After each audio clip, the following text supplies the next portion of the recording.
دارم خدمت دوستای محترم. امیدوار هستم خوب باشین، سلامت باشین و راستش هدف من از اپلود کردن این ویدیو ای هست که یک شخصی هست که به نام من یک پیج ران میکنه که البته اسمم درست ننوشته که به نام به جای آنیتا الفت نوشته که نمیدونم شاید بعد از دیدن این کلیپ بره و اسمم حتی تبدیل کنم. میخواستم که در جریان باشین این پیج متعلق به من نیست و هر چیزی که در این پیج پست میشه من مسئولیتش ندارم.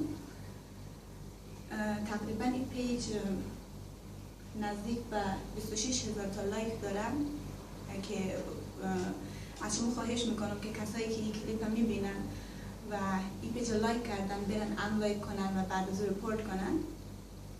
و نگفتنم اونه که خودم در فیسبوک هیچ پیجی ندارم و قصدم ندارم قضیه داشته باشم.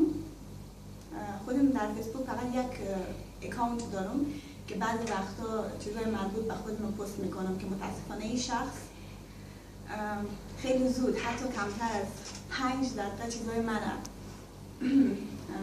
عکسای من رو کپی میکنه و پست میکنه توی پیج فیک و حتی ویدیوها را در ظرف کمتر از 5 دقیقه دانلود میکنه و نگاه میکنم که پست شده توی این پیج.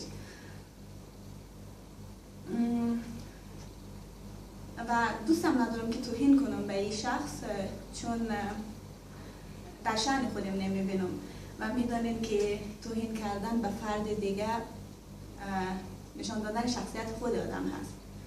فقط خواستم همه رو بگم که در جریان باشین و یادم نره که من اگر بخوایم که در فیسبوک پیجی داشته باشم حتما پیج من وریفیکیشن ساین خواهد داشت که میتونیم به آسانی بفهمیم که فلان پیج از آناهیتا است و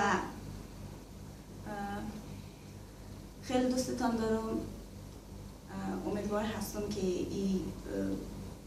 بعد از دیدن این کلیپ با من همکاری کنین و ایره شریک بسازین با کسایی که فکر میکنن که پیج مال من هست که اونم بفهمن که پیج مال من است. و همونطور که در کلیپ قبلی گفتم stay tuned چون خیلی چیزای جالب برای شما دارم. تشکر.